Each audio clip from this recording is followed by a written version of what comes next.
Good morning. My name is Angelica Rosales. My mother suffered from an aggressive form of heart disease at the time she became pregnant with me.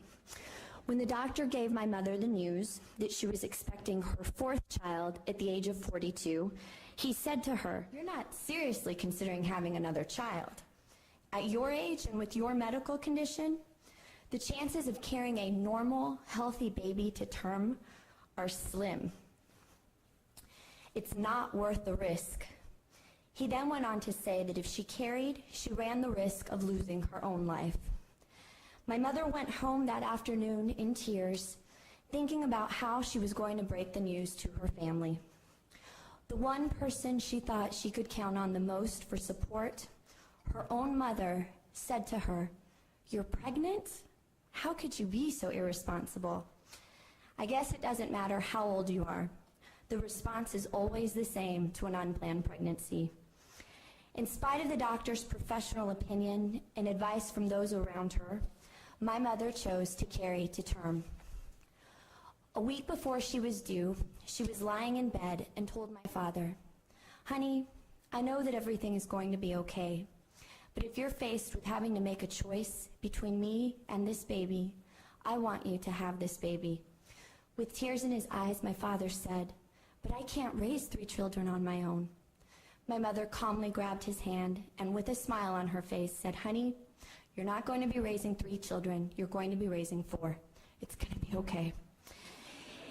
If my mother had chosen to abort, she never would have known that she was going to give birth to a healthy baby girl and would be alive 30 years later to hear her tell her story.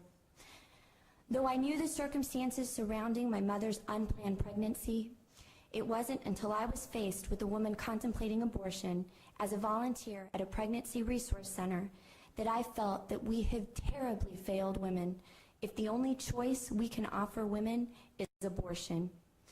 Women experiencing an unplanned pregnancy also deserve unplanned joy, just like my mother. A few years after graduating from college, I moved back to my hometown and started a pregnancy medical help center. I began the organization at the age of 24, and it took me exactly a year and 3 months to open the doors. As the founder and director of a pregnancy medical help center, I have worked with many women contemplating abortion, and in the 6 years that I've been working with women in unplanned pregnancies, I have never heard a woman say she believes abortion is a good choice.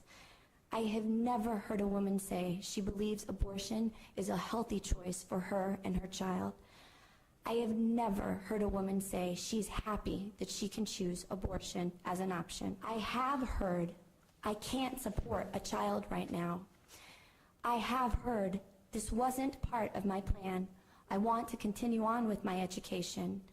I have heard, "How will I care for this child while continuing my career?" And I have heard, "I'm just not ready to be a mother."